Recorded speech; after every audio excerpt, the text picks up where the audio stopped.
On Monday, Warren Buffett announced that he was donating more than $1 billion in Berkshire Hathaway Incorporated shares to 4 family foundations, a continuation of his commitment to give away the vast majority of his wealth to charity rather than pass it on to his family.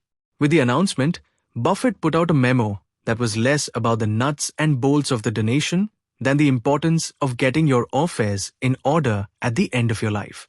Close readers of Buffett know that this is his motto. Below the surface, his musings are often steeped with advice about leadership and management. But at 94, Buffett is thinking about his mortality and acknowledges that Father Time always wins. More than ever, he seems determined to pass on not just lessons about what makes a good investment, but what makes a good life. Here are my takeaways. Don't create dynasties or Nepo babies. Buffett mentions more than once in his memo that he does not believe in dynastic wealth. Parents should leave their children enough so they can do anything, but not enough that they can do nothing, he writes. 2 out of his 3 kids are on Berkshire's board, but none are in management, nor will any of them ever become CEO. Contrast this with the Nepo baby moment we are seeing in other parts of the business world as a generational shift in power takes place at family-run companies. The result often is infighting, a la Estee Lauder cause, and News Corp, or a tendency to put the wrong person in charge, tasking your children with giving away massive sums of a family's wealth rather than accumulating more of it seems like a healthier way to live. Acknowledge your good fortune. Buffett leans towards self-effacement and more often credits his success with his good luck than he does with his genius. He writes that his lucky streak began in 1930 with my birth in the United States as a white male, adding that, so favored by my male status, very early on I had confidence that I would become rich.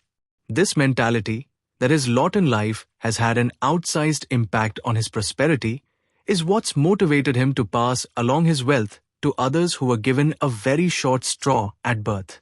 It likely has also prevented a lot of hubris and the kind of unforced errors that can come with it. Be transparent about your plans for the future. Buffett says that every parent should have their children read their will, explain why they made certain decisions, and adopt their feedback when it makes sense.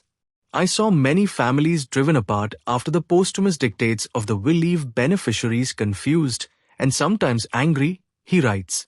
I also witnessed a few cases where a wealthy parent's will that was fully discussed before death helped the family become closer. Buffett has taken the same approach to succession planning at Berkshire, where his transparency has prevented a lot of drama. As I've written before, a CEO handoff should be without mystery and as boring as possible. The same goes for a will. Life below your means.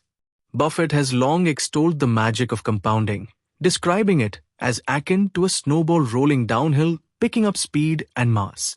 In his memo, he writes that the real payoff comes in the final 20 years of life. The famously frugal Buffett, he lives in the same house in Omaha he bought in 1958, has amassed a huge amount of savings, or as he dubs it, units of deferred consumption. That's allowed the snowball to grow even bigger, accumulating more money for him to give away.